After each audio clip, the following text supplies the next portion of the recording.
Hostin's obsession with race gets thrown back in her face. Today's video comes to us. It started with a moment that Sunny Hostin likely thought would be a confident step onto familiar ground, a discussion she assumed would echo the usual chorus of agreement from the mainstream echo chamber. But instead of finding validation, she found herself walking into what can only be described as a rhetorical ambush. Joe Rogan and Greg Gutfeld didn't just disagree with her, they dismantled her talking points with such surgical precision and irreverent wit that by the end of it, the conversation didn't resemble a debate, it looked more like a comedic autopsy. The spark that lit the fire? Sunny's appearance on PBS's Finding Your Roots, where she discovered, in a twist of uncomfortable irony, that she descended from European slave owners. For a woman who has made her brand around racial justice, white privilege critiques, and vocal support for reparations, the reveal was awkward at best and hypocritical at worst, depending on who you ask. While some consider the revelation irrelevant to her current beliefs, critics pounced, viewing it as a poetic undoing of her sanctimonious public persona. Among those critics, none were louder or sharper than Joe Rogan and Greg Gutfeld.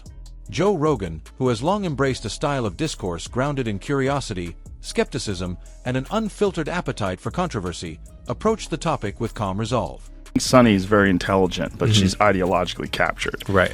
You know, that's sort of, I think the other ones, there's a couple of the other ones I want. He didn't need theatrics.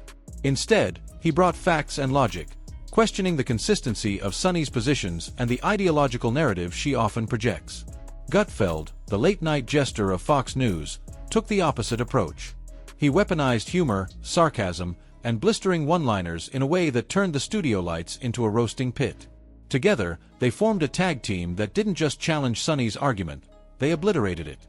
The moment Sunny decided to take a public jab at Joe Rogan, likely expecting applause, was the moment everything began to unravel.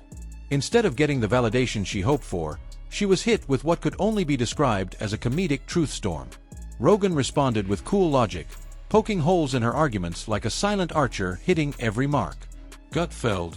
He came swinging with jokes so savage, even the studio teleprompter probably winced. The whole exchange felt more like WrestleMania for words than a TV panel. And in that ring, Sunny wasn't prepared. Sunny had tried to frame Rogan as divisive and problematic, a dangerous voice with too much influence and not enough accountability. From Sunny Hostin. Sounds like a town. We're in Sunny Hostin. She was on PBS's Finding Your Roots. But in attempting to call him out, she inadvertently handed him a larger audience. Because when you try to shame someone whose career was built on challenging establishment narratives, it rarely ends well. Especially when that someone is backed up by a sharp-tongued satirist like Gutfeld, who doesn't play by the usual polite rules of TV discourse. The jabs came quickly. Gutfeld compared The View to a CIA-engineered torture device, questioning how it could simultaneously be so vapid and so self-righteous.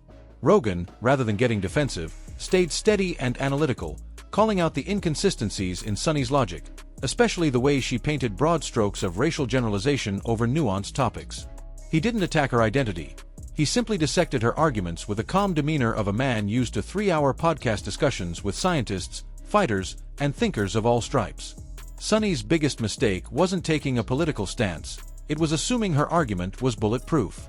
When she claimed Rogan was spreading misinformation, he countered not with fury, but with receipts. Facts. Context. Counterarguments that were rooted in logic and not emotion. Just the parts that you said. Did I watch a whole episode of The View? No woman can do. Gutfeld, meanwhile, compared her monologue to a TED Talk nobody RSVP'd to, mocking her presentation style as elitist and empty. His takedown wasn't just a roast, it was satire with scalpel precision. To make matters worse, Sunny doubled down. Instead of pivoting, clarifying, or even laughing off the situation, she dug deeper. A follow-up statement tried to reframe her position, but it only made things worse. It was more deflection than clarity, and people noticed. Social media lit up with responses not just from Rogan and Gutfeld fans, but from a wider audience tired of what they perceive as intellectual smugness masquerading as progressivism. Clips of the exchange spread like wildfire. People labeled her rebuttal the sequel no one asked for, and her attempt at a rhetorical comeback felt like duct tape on a sinking ship. What made the moment so culturally significant was that it wasn't just a gotcha soundbite. It represented something bigger, a growing frustration with legacy media voices who seem increasingly out of touch with everyday viewers. Gutfeld and Rogan didn't just respond to Sunny. They symbolically responded to The View, and by extension, to a brand of media discourse that many see as more about performance than substance. They didn't just challenge her ideas, they challenged the format, the assumptions, and the carefully curated moral superiority that defines shows like hers. Sunny's attempt to call out Rogan ended with her inadvertently elevating him. Instead of marginalizing his influence, she highlighted it. Instead of questioning his credibility, she affirmed it by failing to dismantle it under pressure. She brought ideology to a logic fight, and lost. The internet had a field day. Memes, reaction videos, and quote tweets flew fast. One viewer likened Sunny's argument to a cardboard sword at a lightsaber duel. Others praised Rogan and Gutfeld for being fearless, hilarious, and brutally honest. Even fans who didn't always agree with their views found the exchange refreshing for its refusal to play the usual game of softball media. The broader impact, though, wasn't just a roast, it was a rupture. A symbolic moment that underscored the shift in where people are looking for truth, for challenge, and for entertainment. Sunny represents a model of old media, scripted, segmented, ideological, insulated. Rogan and Gutfeld, for all their flaws, represent something new, a willingness to get messy, be wrong, be funny, and push back against accepted narratives with boldness. As the dust settled, questions remained. Would Sunny respond again? Would The View continue on as if nothing happened, relying on an audience that watches more out of habit than enthusiasm?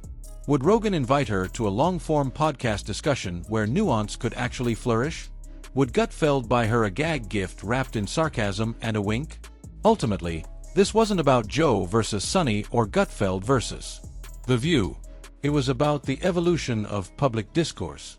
About a cultural clash between curated narratives and unfiltered honesty. About what happens when arrogance meets authenticity. And in that collision, one truth emerged clearly. Audiences are no longer satisfied with being talked down to. They want real dialogue, real challenge, and yes, a little humor with their facts. In the end, if Sunny Hostin thought she was the gatekeeper of truth, she learned the hard way that the gates have been opened, and the people outside have microphones, cameras, logic, jokes, and an audience that's not going anywhere.